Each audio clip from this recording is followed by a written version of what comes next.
Shalom anak-anakku yang dikasihi Tuhan Yesus. Selamat berjumpa lagi dengan Bapak ya. Nama Bapak bisa dipanggil Mr. Nathan ya. Hari ini kita akan kembali belajar dari buku Pendidikan Agama Kristen dan Budi Pekerti. Ya, kita akan belajar agama dari buku ini. Buku ini diterbitkan oleh Kementerian Pendidikan dan Kebudayaan Republik Indonesia tahun 2018. Baik anak-anak, kita akan belajar dari bab 10 dengan tema belajar mengasihi seperti Allah. Oke. Sebelum kita mulai pelajaran kita, mari kita berdoa ya anak-anak. Bapa yang baik, kami bersyukur betapa banyak pelajaran, betapa banyak hal yang sudah Engkau berikan dalam hidup kami.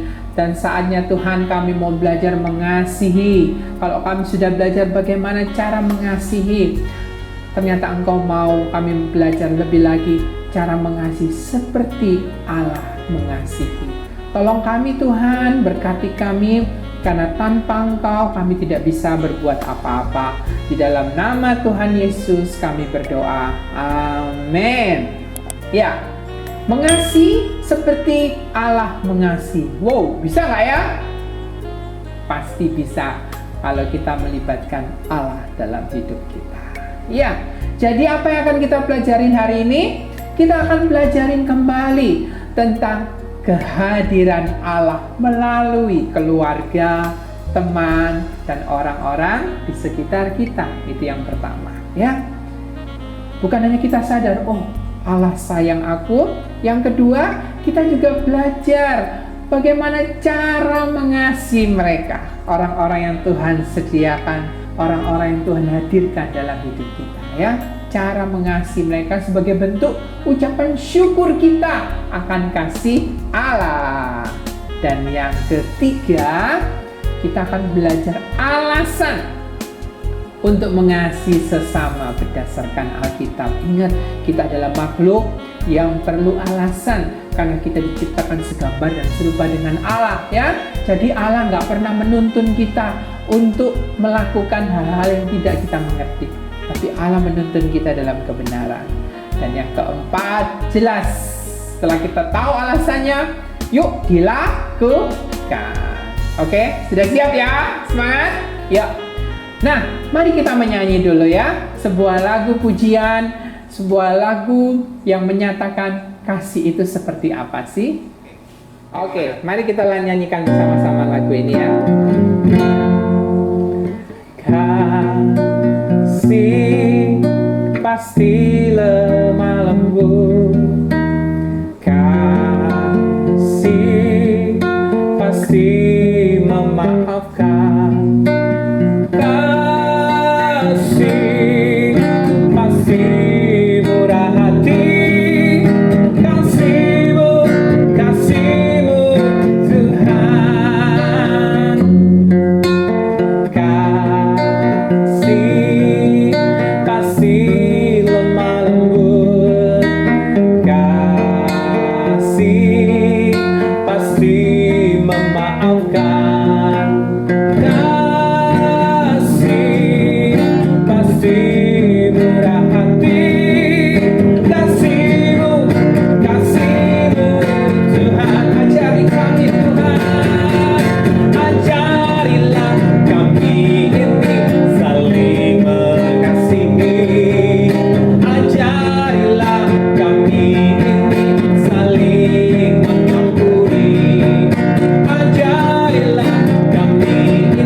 Anak-anak, kasih Tuhan tiada batasnya.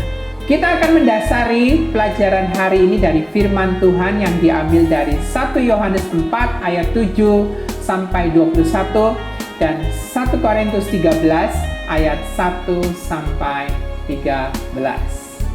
Sudah siap ya anak-anak? Nah, pada pelajaran yang lalu kita sudah belajar bahwa Allah memberikan kita kemampuan untuk mengasihi orang lain. Walaupun masih kecil ya, tapi kita bisa mengasihi orang di sekeliling kita. Kita juga perlu belajar mengasihi dengan cara yang benar. Nah, pada pelajaran kali ini kita akan belajar mengasihi seperti Allah mengasihi kita. Yuk kita belajar bersama-sama. Nah, anak-anak, banyak orang yang merasa mampu untuk mengasihi. Namun, sebenarnya mereka belum mengerti arti kasih yang sesungguhnya. Itulah sebabnya ada orang yang menolong orang lain, tapi mengharap imbalan atau hadiah. Ada juga orang yang bersikap baik hanya supaya dianggap baik oleh orang-orang sekitarnya. Lalu, seperti apa kasih yang sesungguhnya itu sebenarnya anak-anak? Ayo, kita amati sekitar kita. Coba temukan perbuatan kasih yang sesungguhnya. Nah, ada sebuah kegiatan ya, kalian bisa buat suatu majalah dinding atau mading dengan judul Kasih Sejati. Caranya bagaimana? Coba kalian cari gambar di koran, di majalah ya, yang menurutmu menunjukkan perbuatan mengasihi yang sesungguhnya. Nah, setelah itu silahkan diceritakan, dibagikan, dipresentasikan hasil kerjamu di depan kelas atau di depan teman-teman. Silakan dikerjakan. Oke? Baik, kalau anak-anak sudah mengerjakan itu, kita akan lanjutkan belajar dari firman Tuhan ya, tentang kasih Allah ya. Baik anak-anak, kita akan membaca firman Tuhan yang menjelaskan seperti apa sih kasih Allah itu dari firman Tuhan. Nah, anak-anak, kalau kita lihat di buku ada yang salah itu ya, bukan 47 tapi 4.27 kurang titik 2 ya. Jadi 1 Yohanes 4 ayat 7 sampai dengan 21. Baik, silakan Alkitabnya dibuka, kita baca sama-sama. Bapak akan bacakan ya. Allah adalah kasih. Saudara-saudaraku yang kekasih, marilah kita saling mengasihi sebab kasih itu berasal dari Allah. Dan setiap orang yang mengasihi lahir dari Allah dan mengenal Allah. Barang siapa tidak mengasihi, ia tidak mengenal Allah, sebab Allah adalah kasih. Dan dalam hal inilah kasih Allah dinyatakan di tengah-tengah kita, yaitu bahwa Allah telah mengutus anaknya yang tunggal ke dalam dunia supaya kita hidup olehnya. Inilah kasih itu. Bukan kita yang telah mengasihi Allah, tetapi Allah yang telah mengasihi kita dan telah mengutus anaknya sebagai pendamaian bagi dosa-dosa kita. Saudara-saudaraku yang kekasih, jika Allah sedemikian mengasihi kita, maka haruslah kita juga saling mengasihi. Tidak ada seorang pun yang telah melihat Allah. Jika kita saling mengasihi, Allah tetap di dalam kita dan kasih-Nya sempurna di dalam kita. Demikian kita ketahui bahwa kita tetap berada di dalam Allah dan Dia di dalam kita. Ia telah mengaruniakan kita mendapat bagian dalam Roh-Nya. Dan kami telah melihat dan bersaksi bahwa Bapa telah mengutus anaknya menjadi juru selamat dunia. Barang siapa mengaku bahwa Yesus adalah anak Allah, Allah tetap berada di dalam Dia dan Dia di dalam Allah. Kita telah mengenal dan telah percaya akan kasih Allah kepada kita. Allah adalah kasih. Dan barang siapa tetap berada di dalam kasih, ia tetap berada di dalam Allah dan Allah di dalam Dia. Dalam hal inilah kasih Allah sempurna di dalam kita, yaitu kalau kita mempunyai keberanian percaya pada hari penghakiman. Karena sama seperti Dia, kita juga ada di dalam dunia ini. Di dalam kasih tidak ada ketakutan. Kasih yang sempurna menyelenyapkan ketakutan. Sebab ketakutan mengandung hukuman. Dan barang siapa takut, ia tidak sempurna di dalam kasih. Kita mengasihi karena Allah lebih dulu mengasihi kita.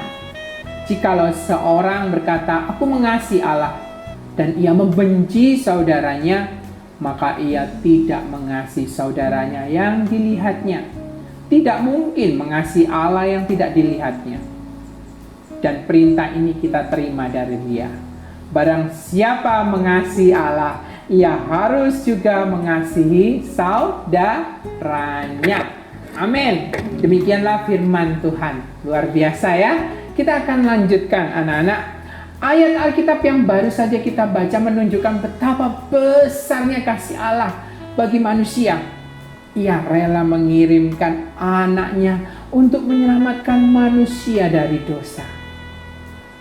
Kasih Allah adalah kasih yang tulus, rela berkorban, dan tidak mengharapkan imbalan. Malah disebutkan dalam bacaan tadi bahwa Allah adalah kasih.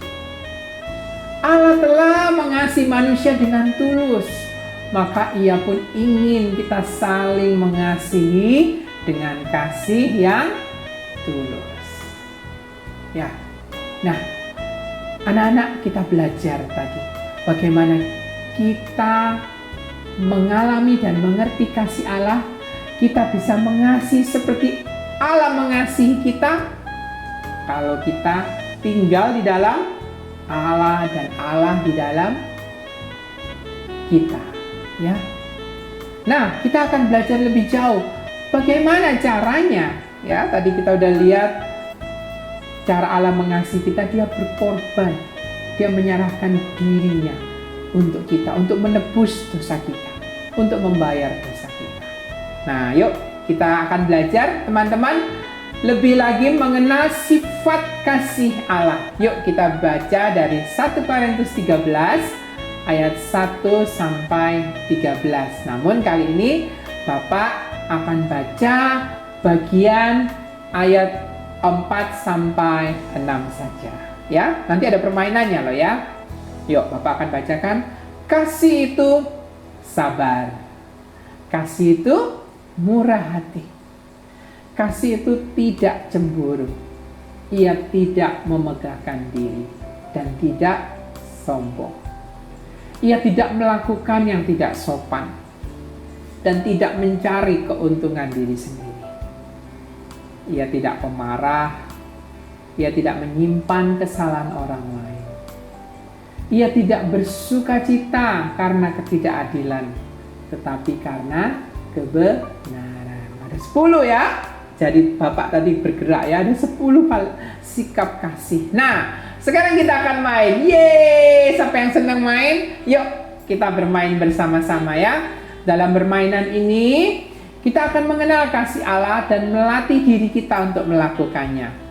Mainkan permainan ini berpasangan atau lebih daripada 2 ya. Nah, tapi kita perlu mempersiapkan lebih dulu perlengkapan permainannya. Nah, langkahnya berikut. Kalau kalian lihat di halaman 99 ya.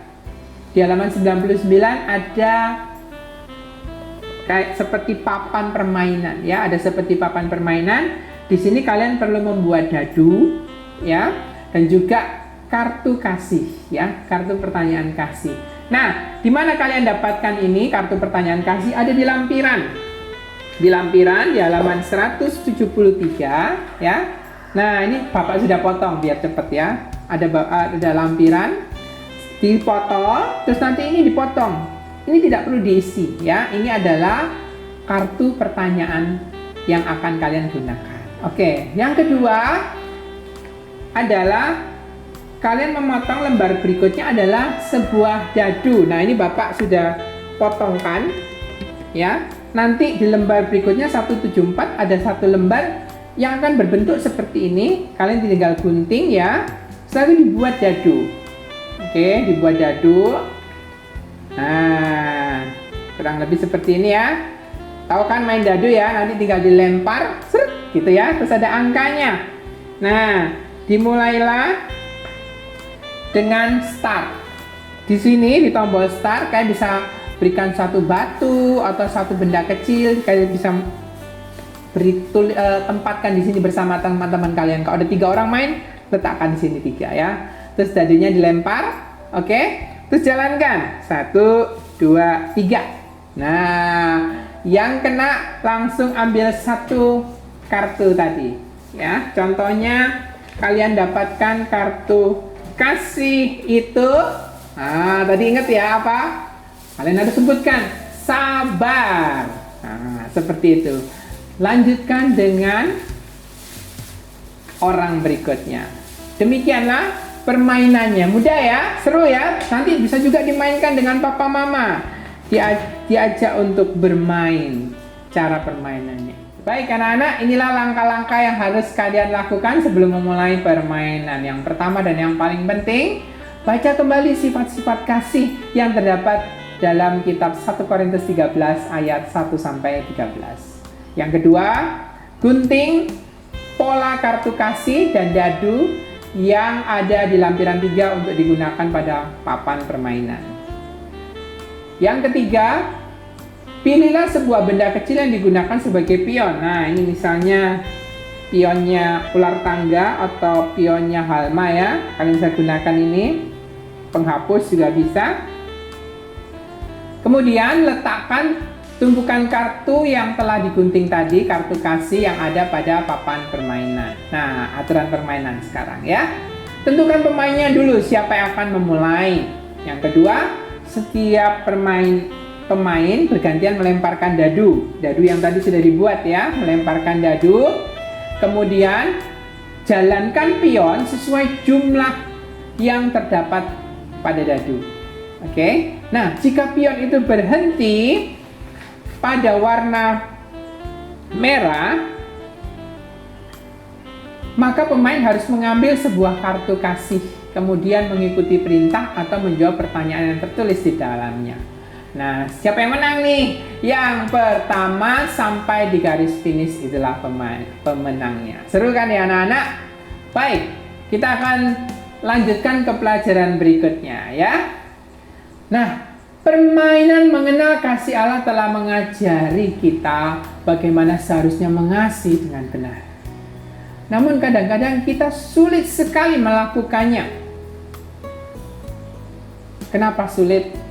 Karena memang Allah dan kita berbeda. Tapi jangan khawatir anak-anak, kalau kita percaya Yesus hidup dalam dirimu, lihatlah mujizat demi mujizat kasih itu mengalir dalam dirimu. Sehingga kamu akan bilang, kok bisa ya aku mengampuni? Kok bisa aku sabar ya? Karena Yesus hidup bersamamu dan melalui hidupmu Tuhan memakaimu mengasihi orang-orang lain. Sehingga kamu mengasihi seperti Allah mengasihi. Nah, ini ada satu cerita yang menarik anak-anak. Mungkin kita pernah mengalami begitu. Yaitu kisah pencuri kue. Intinya satu kali itu ada seorang yang ada di bandara ya, seorang gadis yang beli kue, sekantong kue. Nah, dia ambil, terus dia duduk sambil tunggu panggilan. Di sebelahnya tiba-tiba duduk juga seorang di sebelah dia, dan ada kantong kue juga di sebelahnya. Sambil enak baca, dia mulai ambil satu kue itu dan dimakan. Krauk, krauk, krauk. Orang yang di sebelah dia tertawa dan dia ambil juga kue di tempat yang sama dalam hati. Ini orang ya ngambil kue saya seenaknya saja. Orang itu senyum. Ya sudahlah, aku biarkan saja. Aku belajar berbagi ya. Dia ambil lagi satu. Orang itu ambil juga satu. Ini orang kok nggak tahu diri ya, nggak permisi, nggak minta duluan langsung ngambil. Dalam hati dia diam saja ya. Dia nggak mau ribut ya. Aku mau belajar jadi murah hati dah. Aku mau murah hati seperti tadi pelajarannya, belajar murah hati, nggak marah. Akhirnya tinggal kue terakhir. Dia lihat, orang di sebelahnya tuh senyum, diambil, dibagi 2, terus ditaruh. Terus dia makan dan dia pergi dengan senyum. Cuengkel ya. Ya sudah, dia ambil, dia makan yang separuh. Orang kok ada ya nggak tahu diri seperti itu ya. Ngambil, nggak permisi kek. minta kek, tapi melakukan seperti itu, langsung diambil. Akhirnya ketika pesawatnya dipanggil, dia langsung naik. Dia mau cari tiketnya. Ketika dia cari tiketnya, kaget dia.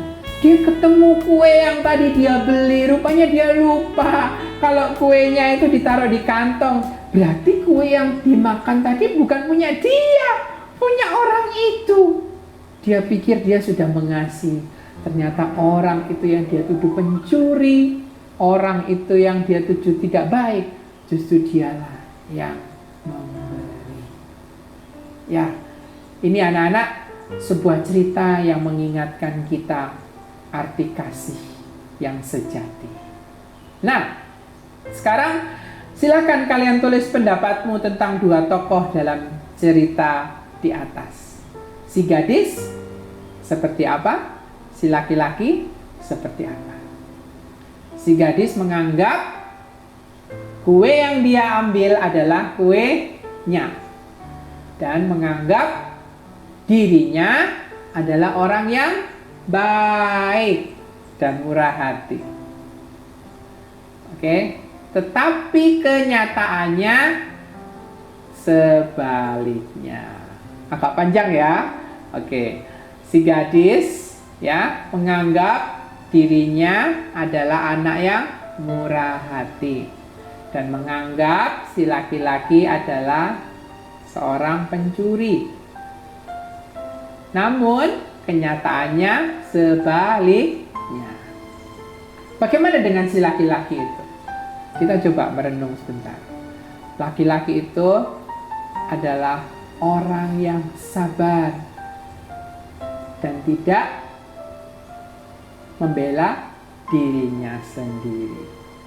Dia menunjukkan kasih yang sesungguhnya, berbagi dan berkorban meskipun disalah mengerti. Ya, sekali lagi, laki-laki itu adalah orang yang menunjukkan kasih yang sejati. Dia sabar, rela berkorban, dan tidak membela dirinya sendiri. Nah, anak-anak, lihatlah contoh ini, bahwa kasih yang sejati itu akan mengalahkan segala kebencian, sakit hati, hal yang tidak baik di dunia ini. Karena kasih itu begitu besar. Inilah kasih Allah. Allah mau kita mengasihi sesama kita dengan standar Allah, cara Allah, bukan cara kita. Kalau cara kita kan gitu, kamu tak kasih ya bayar dong. Tapi cara Allah tidak. Allah mau kita mengasihi dengan tulus karena Dia sudah mengasihi kita. Ya. Mengasihi dengan tulus mungkin tidak mudah. Namun jika kita berupaya untuk melakukannya, maka Allah akan memberimu kekuatan. Bagaimana upaya kita agar kasih Allah ada dalam hidup kita? Bukan dengan perbuatan baik, tapi dengan percaya. Hanya dengan percaya. Tuhan mau kita percaya. Percaya dan taat. Lakukan. Maka Allah akan bersama-sama dengan kamu melimpahkan kasih-Nya dalam hidupmu. Oke, saatnya kita akan membuat kartu janji untuk mengasihi. Ya, kita akan menulis janji untuk mengasihi sesama pada pola kartu di bawah ini. Nah, kartu ini seperti ini ya, anak-anak bisa gunting dari halaman 175. Kamu boleh menentukan sendiri secara khusus orang yang akan kamu kasihi. Ya, misalnya orang tuamu, guru, teman, atau orang yang lain. Setelah itu warnai, gunting, dan bentuklah pola tersebut sesuai gambar contoh kartu yang sudah jadi. Kemudian presentasikan di depan kelas dan tempelkan pada tempat yang mudah terlihat supaya dapat mengingatmu untuk mengasihi sesama. Nah ya, oke, sekarang Mister berikan satu contoh. Janjiku, aku mau mengasihi temanku dengan cara mengajaknya bermain dan belajar bersama. Oke, contohnya itu ya. Contoh yang lain. Janjiku, Aku mau mengasihi temanku dengan bersikap lemah lembut, ya, dan tidak sombong. Tadi kan banyak ya. Nah, itu contohnya. Kalian bisa menulis contoh-contoh yang lain dan kalian bisa mengambil dari 1 Korintus 13 ayat 1 sampai 13. Banyak tadi, ada 10 ya. Hal yang kalian bisa lakukan bersama Tuhan Yesus untuk mengasihi sesama. Ingat, kita mengasihi karena Allah sudah lebih dahulu mengasihi kita. Nah, sampailah kita pada pertanyaan. Kita akan coba menjawab pertanyaan. Yang pertama, kasih seperti apakah yang diajarkan Allah kepada manusia? Kasih seperti apa? Kasih yang diajarkan Allah kepada manusia adalah kasih yang mau berkorban dan memberi. Kasih yang diajarkan kepada manusia adalah kasih yang mau berkorban dan memberi. Oke? Nomor 2. Apa bukti kasih Allah kepada manusia? Ya. Allah membuktikan kasih-Nya kepada manusia. Sekali lagi, Allah membuktikan kasih-Nya kepada manusia dengan memberikan anaknya yang dikasihinya untuk mati menebus dosa manusia. Jadi Allah membuktikan kasih-Nya kepada manusia dengan memberikan anaknya yang tunggal untuk mati dan menebus dosa manusia. Oke, jadi Allah mengasihi kita bukan hanya dengan perkataan, tapi Dia mengasihi kita bukan hanya dengan tindakan, tapi Dia mengasihi kita dengan mengorbankan dirinya untuk menebus semua kesalahan kita, ya, sehingga kita dibebaskan dari semua kesalahan, sehingga kita bisa bersuka cita. Ingat tadi ya, sehingga kita tidak takut lagi, takut dihukum. Kita nggak takut lagi karena Allah sudah menanggung semua hukuman dosa kita. Kita dengan penuh keberanian dapat mengasihi dan tulus. Kita nggak usah takut lagi dihukum.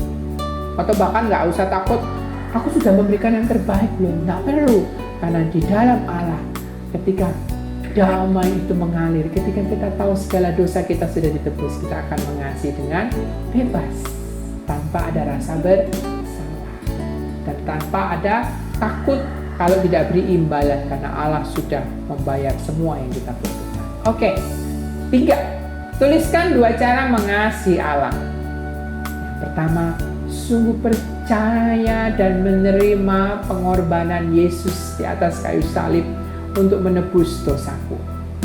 Ini yang paling penting. Karena manusia seringkali sombong. Kok enak, kok gampang ya, hanya percaya Yesus dosanya diampuni. Kamu kok sombong sekali tidak mau terima Yesus sebagai Tuhan dan Juru Selamat? Ya sudah, silakan tebus dosamu sendiri dengan berbuat baik tanpa satu kesalahan pun. Bisa? Kalau kamu merasa aku nggak sanggup, dosaku banyak, hatiku noda, buka hati. Cara mengasihi Allah adalah menerima karya Yesus di atas kayu salib, menjadikan Dia Tuhan dan Juru Selamat. Tuhan, ini dosaku, aku serahkan kepadamu. Tuhan, hiduplah dalam hidupku menjadi Tuhan dan Juru Selamat. Aku mau. Nah, yang kedua tadi ya, yang pertama menerima Yesus sebagai Tuhan dan Juru Selamat. Yang kedua, aku mau mengikut Engkau seumur hidupku, menjadi murid Yesus setiap hari, ya, melakukan perintah Yesus untuk mengasihi. Jadi percaya dulu baru melakukan, bukan melakukan supaya percaya, tapi percaya dulu dan izinkan Dia bekerja dalam hidupmu setiap hari. Oke, jadi 2 ya. Sekali lagi, yang ketiga ini agak rumit, tapi 2 hal. Yang pertama, percaya Ya, cara mengasihi Allah adalah percaya. Kamu suka kan dipercaya? Begitu juga Allah. Allah suka dipercaya. Percaya. Yang kedua adalah melakukan kehendak Allah, perintah Allah. Oke. Yang keempat, tuliskan 2 cara mengasihi sesama manusia. Memaafkan, ampuni, sabar, sopan. Udah 3 ya. Paling nggak 2. Mengampuni, itu yang pertama. Yang kedua, sabar, lemah lembut, ya, karena kasih itu berasal dari Allah. Oke anak-anak, yang kelima, apa yang kamu dapat pelajari dari 1 Korintus 13 ayat 4 sampai 6? Jelaskan. Apa yang kita pelajari?